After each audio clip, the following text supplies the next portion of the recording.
Ok, bueno, pues gracias por volver, Héctor. Aquí estamos con la segunda parte. Nos habíamos quedado hablando de las aguas, digamos, domésticas, por decirlo así. Creo que esa palabra habías usado. Pero bueno, luego, ¿qué pasa también con las aguas industriales, ¿no? Los desechos de las empresas, el salto, ahí, pues esas deben de contaminar más, ¿no? Mira, ¿O no? sí, claro, Alejandro. Aquí tenemos una problemática en México que exactamente en la parte de México y que nos influye al estado de Jalisco, pues es el agua que llega a Guadalajara, viene de Chapala, una parte, la parte que llega a toda la parte nororiente de la ciudad viene de Chapala.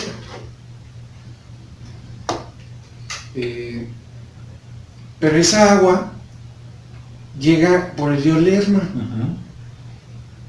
Sí, desde Guanajuato, ¿dónde? 832 kilómetros. Viene el río.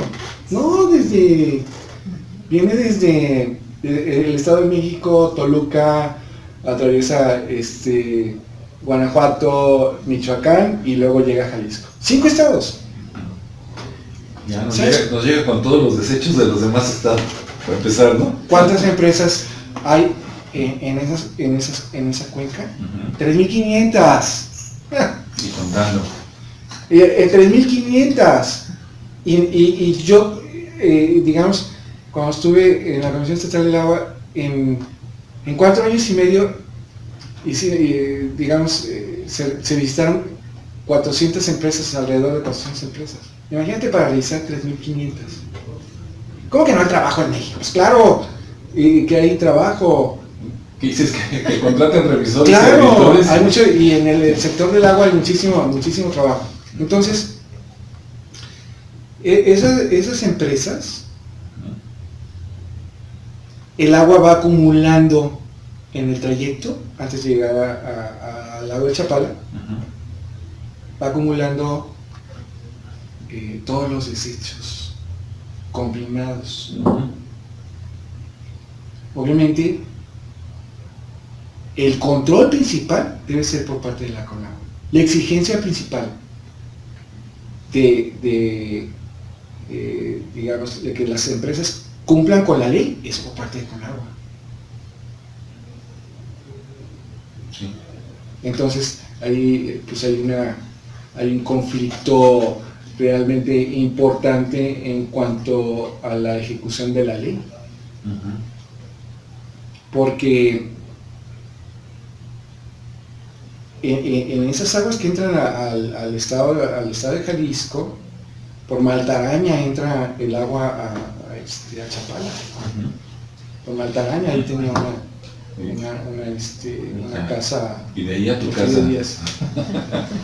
Entonces, el agua llega a Chapala. Y enseguidita entra el río Santiago, comienza en Ocotla y se bombea hacia Guadalajara. Ahí está el canal de Chapala, que mide 32 kilómetros, creo. Y esa agua luego entra a una tratadora de agua. Ya, esas que tienen el estanque y que dan vueltas. Pues sí, más o menos. Las potabilizadoras. Pero digamos, la forma de potabilizar depende mucho de lo que tenga el agua. Y hay aguas que son para uso humano, hay aguas que son para consumo humano, pero hay aguas que no son aptas para el consumo humano. Porque dices, como tú decías, ¿no? Le quitan, a lo mejor están hechas esas plantas para quitar lo doméstico, pero lo industrial.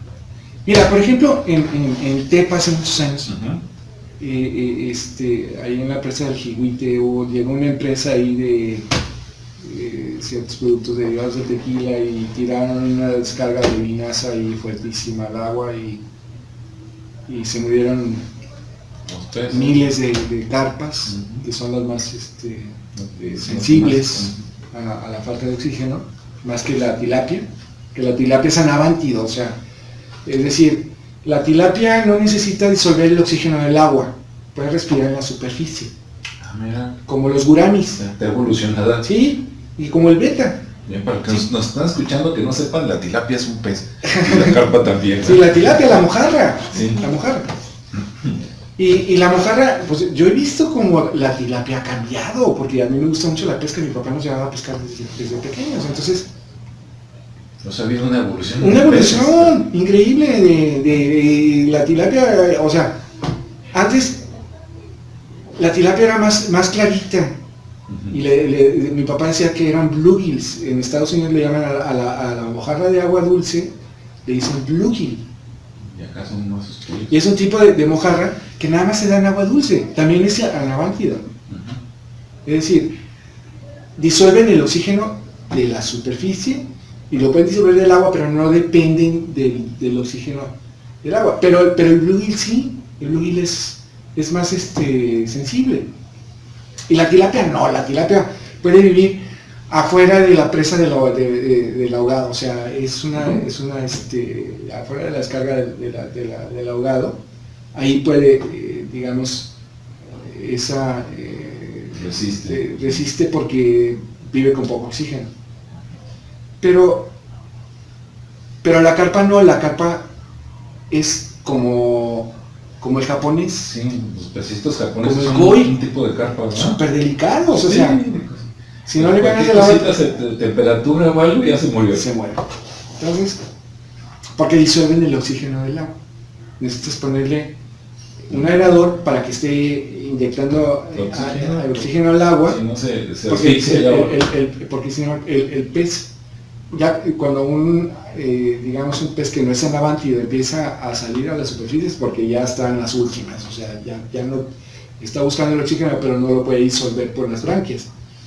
Entonces es el caso del beta, es el caso del gurami, es el caso de otro tipo de primos, de peces muy bonitos aparte. De los llamativos. Entonces ese bluegill, esa mojarra plateada,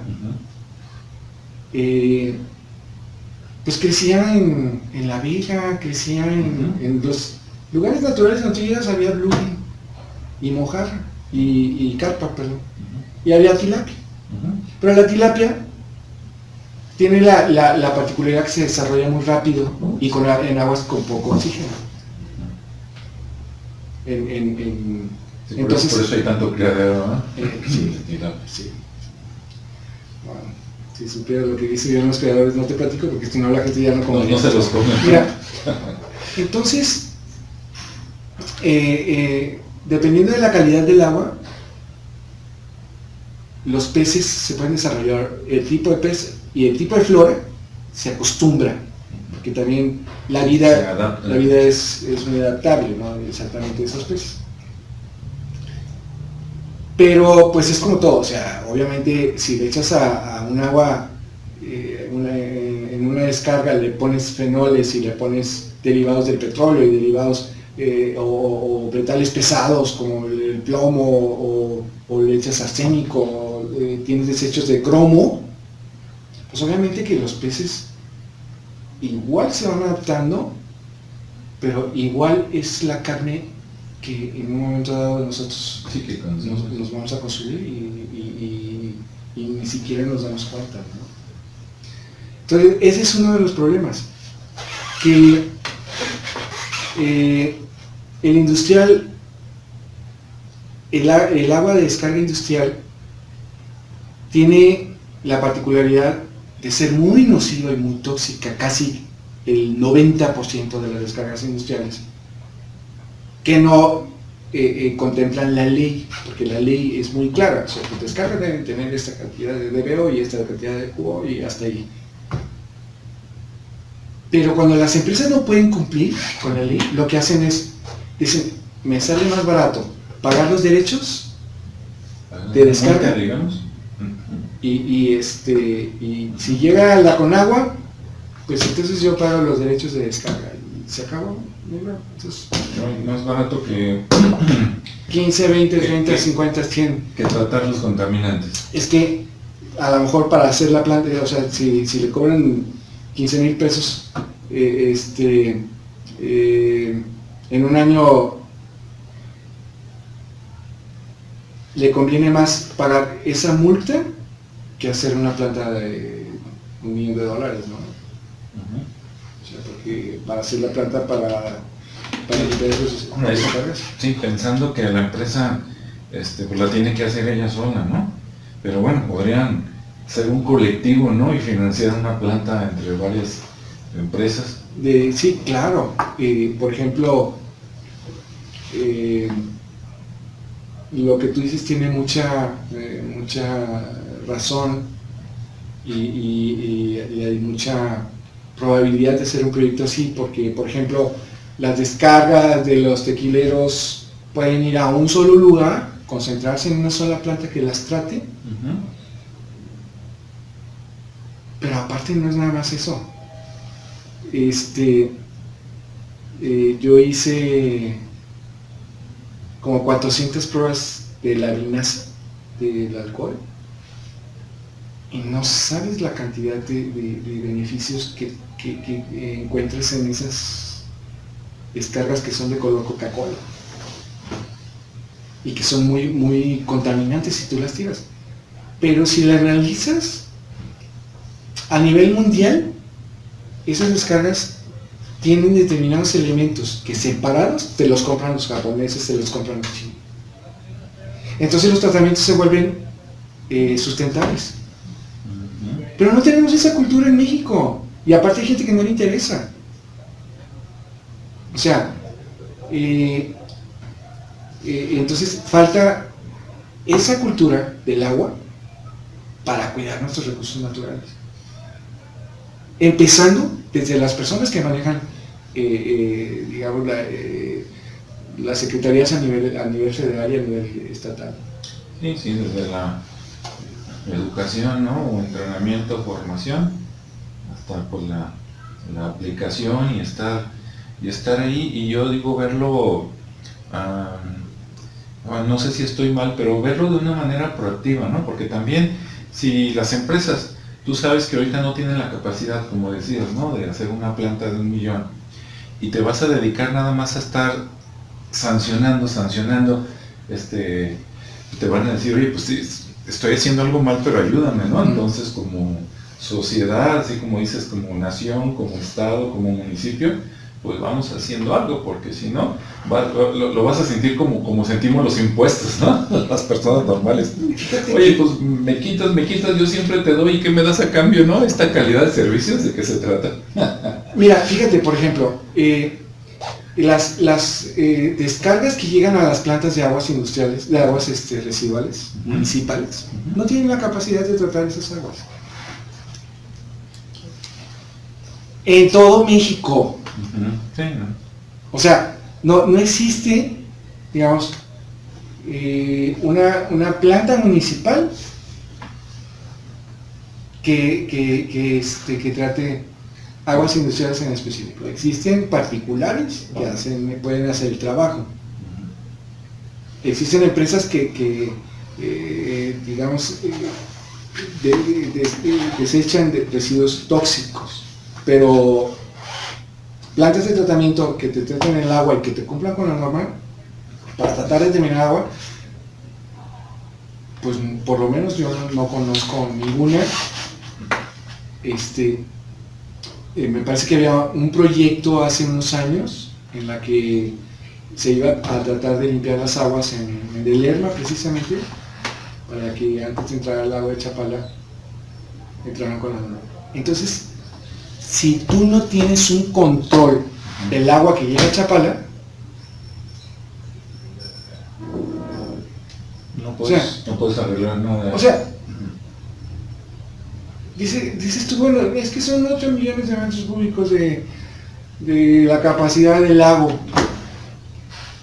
que mide 86 por 14 y medio.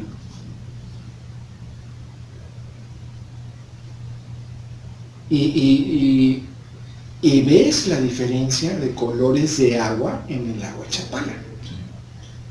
Porque yo lo he cruzado en lancha y la última tercera parte, la que da hacia el norte hacia el sur del lago. En el sur, allá por... Sí, allá por... Huaca. Sí, sí. Esa zona está más limpia, se ve más limpia el agua. Sí, porque tiene menos habitantes y menos industria. Y increíblemente te digo, porque nos echamos ahí unos clavados en la lancha y eran primicidios que querían meterse al agua. Y quizás los que nos están escuchando no lo intenten. pero sí, ahí luego en la playita por decir algo, ¿no? Pero de esa tercera parte del lago hacia Chapala, ves la otra, y aparte huele. Y si vas a la parte de Maltaraña, que es por donde entra el Lerma a Chapala, o sea, del lado oriente del lago, pues te das cuenta que esos humedales están podridos y el agua huele a caño. Y ese es el agua que inmediatamente entra a Ocotlán y que luego se viene por toda la parte de para que te bañes temprano y te vayas a trabajar. Entonces, la problemática de la calidad del agua es la que provoca las enfermedades del ser humano. Sí. Esa es una situación en la cual las personas que viven en comunidades alrededor de ríos contaminados, o alrededor de lugares donde hay empresas que contaminan, tienen unos problemas de salud tremendos.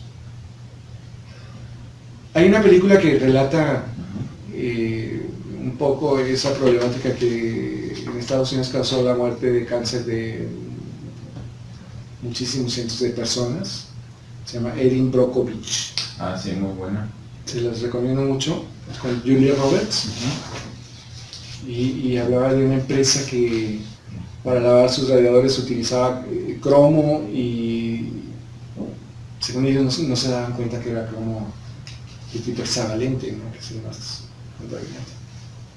Y la gente de un pueblito que está alrededor de esa empresa, pues la empresa le quería comprar su casa y ellos decían que no, pero nunca les dijeron, oiga, es que tenemos un problema ahí súper serio. Finalmente, pues ganaron la empresa de Elling ganó la demanda, pero pues qué ganas con tener ahorita esos 20 millones de dólares en el banco cuando ya te dañaron, o sea, y quién sabe qué venga después con los hijos y con la descendencia, ¿no?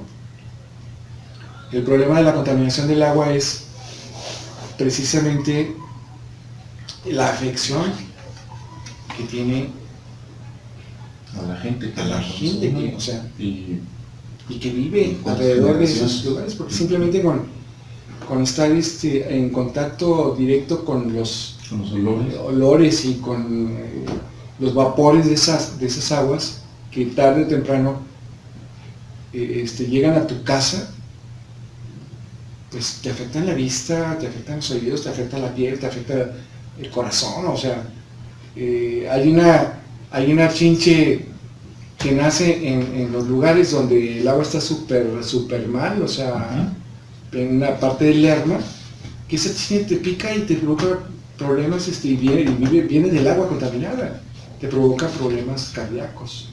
Otro problema súper serio es la arsenosis, que muchas veces el arsénico que utilizan las empresas mineras para separar el oro, lo reciben las personas más vulnerables que están alrededor de sus cauces.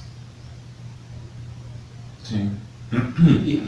Y son unos efectos realmente dolorosos de la gente que vive en el campo con esa agua, porque son heridas permanentes, ¿no? O sea, Sí, pues ya te dañó y te quedaste, ¿no? y luego la calidad del agua, muchas personas que dependen del riego, y lo que nos comemos nosotros, pues, o sea, nosotros recibimos indirectamente por falta de control y por falta de interés en realmente tener un México mejor, sobre todo de las autoridades que no aplican la ley y que se prestan a no aplicar la ley por intereses personales. Pues esos son los que, las personas son las que sufren las consecuencias. Sí. Esas son las personas que más sufren. Esa ceguera, ¿no? Porque a lo mejor me estoy ganando un dinero, una moneda, pero pues yo también vivo aquí y yo también como de aquí. Así es. Sí, entonces por un dinerito estoy dañando hasta mis descendientes, ¿no? También. Sí, bueno, así como en el gobierno debe haber gente muy proba, también debe haber gente que no sea tan proba, o sea, pues es como en todos lados en el mundo, ¿no? O sea, no nada más en México. Sin embargo, o sea, no es parte de nuestra cultura, la corrupción no es una cosa común, porque igual que podemos hablar con cualquier y realmente, pues, te puedo asegurar que platicamos ahorita con cualquier estudiante de aquí y tienen sus valores. Sí, o sea, no es algo, digamos que la corrupción no es algo natural, ¿no? Se aprende, cuesta trabajo. Hay corrupción 1, corrupción 2, corrupción 3 y luego ya se titula 1. Así es.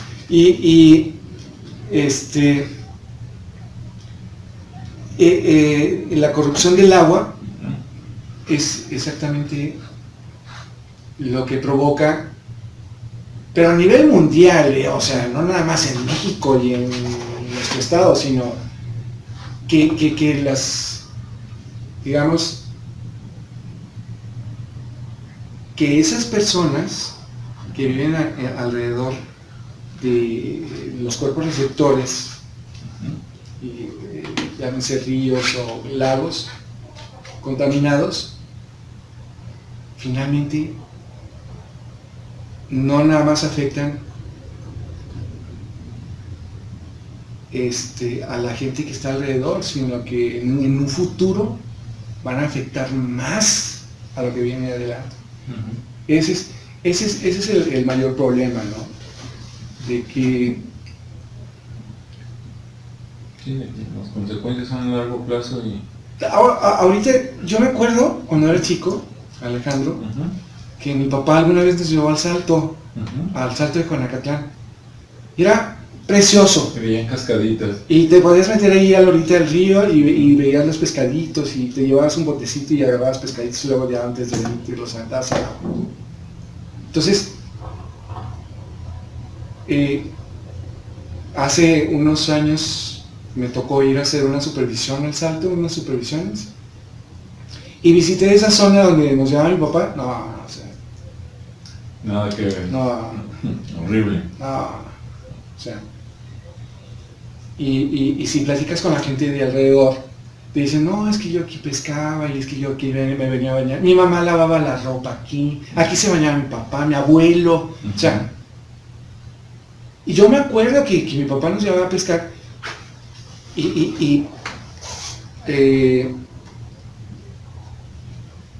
de la lancha era tan transparente los lugares a donde íbamos que veías las lobinas abajo, las carpas y les aventabas el anzuelazo. Obviamente pues no las pescabas, pero por lo menos tratabas de... Sí, no tenías que a ver cuándo llegan, se veían. Las veías. Sí, de que pásame una red y ahorita sacamos varias. Y ahora, pues ahora ya no es tan posible. Ahora ya es casi imposible eso, ¿no? O sea, pero pues no nos vayamos tan lejos. O sea, por ejemplo, en Puerto Vallarta, Ujú. no voy a decir nombres para no comprometer a nadie, pero estaba yo en una escollera. Me salí a pescar un día, fuimos de vacaciones y me salí a pescar a las 6 de la mañana, a aventar el anzuelo ahí en la orilla. No me como nada, yo los pesco y los regreso, nomás por diversión. Entonces estaba cristalina el agua, estaba pero perfectamente cristalina, y había otra escollera de otro hotel adelante. Entonces ahí pues estaba yo en las piedras ahí tirando el anzuelito. ¿Y qué crees? De repente, bueno, era tan cristalina el agua Ujú. que había puros peces sapos y algunos toritos, unos peces así negros, redondos. Y los peces sapos les aventaba yo, les daba camarón o les daba pedacitos de pescado, y son listísimos. Los pescaba, los aventaba, y luego ya, como sabían que iba a volver a aventar otro pedazo de comida, se juntaban 2 o 3, me veían, y cuando lanzaba corrían al anzuelo. Así de cristalina era el agua. Así de cristalina era el agua. Y de repente, lo triste, de repente se empieza a poner el agua abajo de donde yo estaba, empieza así café, se empieza así. Así como la niebla, pero en el agua. El aceite. El aceite, no sé. El café ya sabemos de que el desecho humano, ahí va. Lo peor del caso es que llegaba una familia como a las 8:30, 9 de la mañana con sus hijos y el agua ya estaba café y ellos pensaban que pues era el agua natural, ¿no? Digamos, tú llegaste y estaba transparente. Cuando llegan aquellos ya parece así como canelita leve y ellos dicen, pues ha de ser normal, ¿verdad? Y pues a nadar. En otra ocasión, hasta pedazos de plástico, como a las 6 de la tarde me tocó ver en otro hotel. Estaba yo también pescando, como a las 6, 7 de la noche, en contra de las olas. Y de repente, de estar así súper limpio así el mar, empezaron a salir bolsas de plástico y pues obviamente alguien ante los ojos de la Conagua, ante los ojos de las personas que deben de hacer cumplir la ley. Sí, pues sí.